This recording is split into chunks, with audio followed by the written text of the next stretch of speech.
Do you find that when you come to sit down to do work or to study, you can't focus for more than a few minutes, and before you know it, you're lost in your daydreams. Your mind has wandered off thinking about all kinds of things, and then before you know it, you realize 30 minutes have passed, even an hour or more has passed, and you think, oh my God, I've just wasted that time. And then you keep doing it over and over again. Why is this happening? You probably think the problem is laziness. And I used to think that too when I had this problem in the past. What I realized is you're not avoiding the work itself. You are avoiding the way the work makes you feel. And when I used to experience this in the past, this wasn't just occasional distractions either. This became a serious problem because I would sit down to work and before I knew it, I realized something that should take 1 hour would take 3 or 4 hours. Something that should take 20 minutes would take more than an hour. And this created so many problems at work and in my personal life. I'd frequently lose track of time. I would be late to things. People would get annoyed at me because of how long I was taking to get things done. I wouldn't remember things either, so I'd have to keep reading the same things over and over because I'd get distracted in my daydreams for so long, over and over again. And this took me a long time to figure out what was happening. Because what I used to think was, oh, I'm just not trying hard enough. And that explanation just wasn't really explaining anything. It wasn't getting to the root of what was going on. What I realized and what changed everything for me was when I saw that this was not normal daydreaming. This was becoming a coping mechanism. So this had become what's known as maladaptive daydreaming. And I had maladaptive daydreaming for 10 years. When I say coping mechanism, what I mean is your mind is trying to move you away from something that feels uncomfortable or painful and towards something that feels better and less stressful. And once you start seeing your daydreaming in that way, the question changes from why can't I focus to what am I trying to escape from? That is the biggest change that happened for me that allowed me to start recovering from this. Because you see, it wasn't just maladaptive daydreaming that I had for a decade. I also had anxiety, depression, and depersonalization disorder and more. So I had the daydreaming as part of all of those issues. But thankfully, I was able to recover from all of these things with no medication.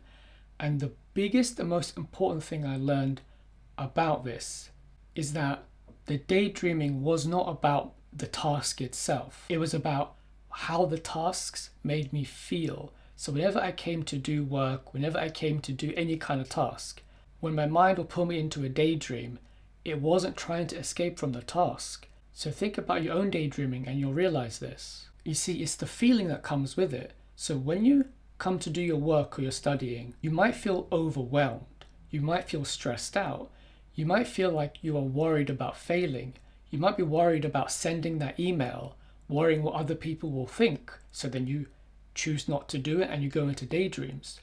You might feel like you have to get things perfect. So there's always an emotion underneath that drive to daydream. You might even feel that your sense of worth is tied to how well you perform at your work or your studies, which then fuels that need to daydream further. So instead of feeling those emotions, what does your mind do? It tries to protect you because the emotions can be overwhelming. So it pulls you into those daydreams. This might sound crazy, but when you think about it, when I say it's doing that to protect you, it's because it sees the uncomfortable emotions almost like a threat in itself, like something you can't escape from. But of course, this is a problem because you can't escape your emotions, and they are there for a very good and important reason. They are not something we should really be escaping from in the first place, and yet your mind keeps doing that. Just because you are escaping from your emotions, it doesn't mean that they go away. When you eventually come back to do that task or to study, the emotions are still going to be there eventually. They will come back. So how did I start changing this and how did I start recovering? You see, the answer is quite simple, and yet at the same time, it can be quite uncomfortable to begin with. Because what I started doing when I was recovering is I started allowing the emotion. So I would make a point of allowing myself to feel those uncomfortable emotions. So when I came to do work and I realized, oh, okay, I can feel the stress coming up. I can feel overwhelmed because there's just too much work to do. I would literally just be like, okay, yeah, I see those emotions, and I would let it be there. I would purposefully put my attention on the emotions themselves and let myself feel it. So what does that mean? It means when you do this, you're not trying to fix an emotion, you're not trying to change it. You are literally allowing yourself to experience the emotion fully, even if it's painful. And when I say feel your emotion, I don't mean that you are thinking about the emotion, because I've seen this happen before with some of my coaching clients. Instead, you put your attention inside your body to experience the emotion. Because the more and more you do that, you are training your mind to understand that this is safe. So it gets evidence that feeling emotions is okay and it's safe, which means you have less of an urge over time to go into daydreams, because your mind doesn't feel like it has to protect you anymore. Because what I was doing previously was feeling the anxiety, you might be doing this too, and then rehearsing in my mind in daydreams over and over all of these potential scenarios of what could happen, what might happen, or I was going over things that happened in the past, trying to remember things and change it. Some of you might not even be doing that. You might be having your whole world in your daydreams, right? And many, many characters. The issue is still the same though, is escaping from your internal state. So that's what this practice does. It helps to change that. Because if you never address this part, which is the root of it, you'll keep trying to force yourself to focus, but it just won't work because you're not getting to the root of it. And then the second biggest thing I learned, and this might sound strange, is that your smartphone is actually connected to this. I know it sounds weird, but it's all related to dopamine. So dopamine is a neurotransmitter that's released in your brain and is related to and involved in creating motivation in you to do tasks and also creating a sense of reward from doing tasks. The problem is, if you have grown up, especially as a child and in your teenage years, used to using your phone, so your smartphone and specifically social media, mobile phone games, and also similar types of apps that are highly stimulating, what that means is when you're using these apps, your brain's getting a constant hit of dopamine over and over again. But this is unnatural. Our brains are not meant to experience that level of constant sense of reward all the time. What that means is you are training your brain to do low effort, high dopamine tasks. And so it adapts to that and gets used to it. This becomes a serious problem because if your brain is used to that, is used to low effort, high reward, when you come to sit and work or to study, this is a problem because your work and your studying cannot compete with that. The level of effort and the reward that comes through normal work or studying is nothing like what will happen when you use your smartphone and those apps. But if your brain has adapted to that, you're going to find work and studying so boring that it actually becomes highly uncomfortable and can be even stressful because your brain and your nervous system just isn't used to that. You could say that your brain becomes adapted to instant gratification. But of course, in the real world, outside of the digital world, that's not how things work. To have something highly rewarding, it almost always requires a high amount of effort. To have something that even has a medium amount of reward, there still needs to be some kind of effort towards that. The reward comes much later. And if your brain isn't used to that, it's going to feel very uncomfortable. You might be wondering, so how does that relate to maladaptive daydreaming?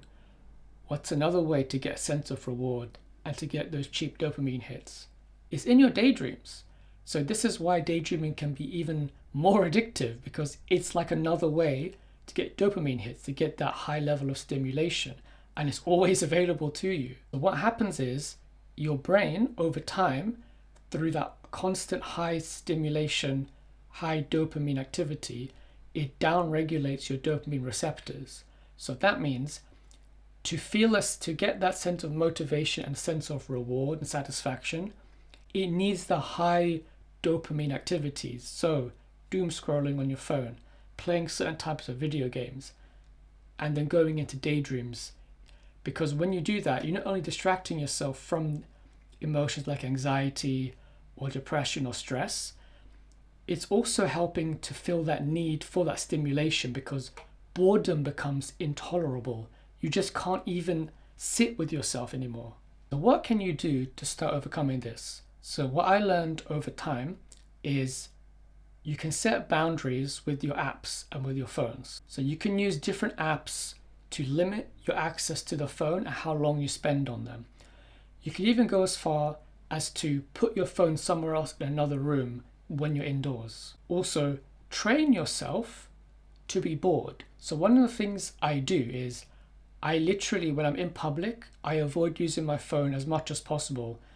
And if I'm on, let's say, public transport, I see everyone using their phone all the time. I literally don't use my phone unless I absolutely have to. So I will sit for an hour or more on transport, on the train, doing nothing. Just literally sitting with my thoughts and my emotions and just observing things around me. When you get used to doing that, you're training your brain and your mind that it doesn't need that high level of stimulation all the time. You're training yourself to be okay with boredom, which means there is less desire to go into daydreams. But then you also want to find things that are interesting to do that don't involve looking at screens where possible.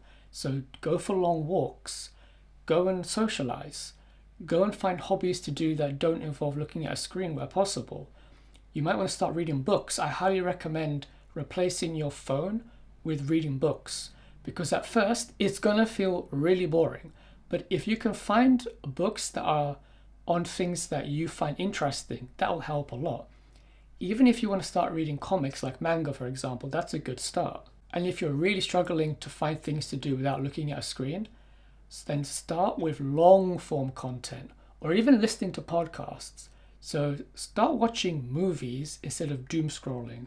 Start watching long episodes of things, because at least that keeps your mind on something that's longer form. So you're training yourself to not rely on the high level of stimulation. It's still a type of stimulation, but it's way lower than doom scrolling on shorts, for example. And when you get used to this, when you keep doing this over and over again, you're going to feel the discomfort. So sit with that discomfort, but keep going. And over time, your mind will adjust to that and you'll get used to not needing that constant high stimulation. And then the third biggest thing that I did is I learned to train my attention. So you've gotten so used to going into daydreams that it's become a habit, which was why it's so easy now. So that means you're gonna have to train yourself to do the opposite. But it's not difficult, it just takes time and consistency. So how do you do that? So I did this through daily meditation practice. So I'm going to give you now a very simple practice you can do, which will help you. So all you're going to do is, for 1 to 2 minutes a day, turn off all distractions or put your phone on silent or whatever, so you have no distractions, and just put your attention on your breathing. And every time your mind wanders off, just bring it back to the breathing and do that literally for 1 minute. And then the next day, add 20 seconds. So every day you're going to add 20 seconds to this, because what you're doing is you're training yourself when you go to a daydream to recognize you're daydreaming and then bring your attention back. So it's like you're exercising the muscle of your attention. And it's going to be difficult at first. It's normal. It's like you're learning to do a new exercise. It's going to feel weird. It's going to be difficult, and that's normal. So don't feel like you're failing. You're going to see the results the more and more and more you do it. Like learning to ride a bike or doing exercise. And what you'll find is as the weeks continue, you'll realize, oh, I can actually focus for 5 minutes, and then I'll get to 6 minutes and then 7 minutes. But then you'll notice that starts to also improve things outside of meditation, because you'll realize, when I'm about to daydream, I recognize it and I can bring myself back. Or you'll realize, I was in a daydream for 20 minutes, not an hour this time. So over time, it can help to improve that. But the real thing that creates change, and did for me, is doing these things consistently, even if it feels uncomfortable.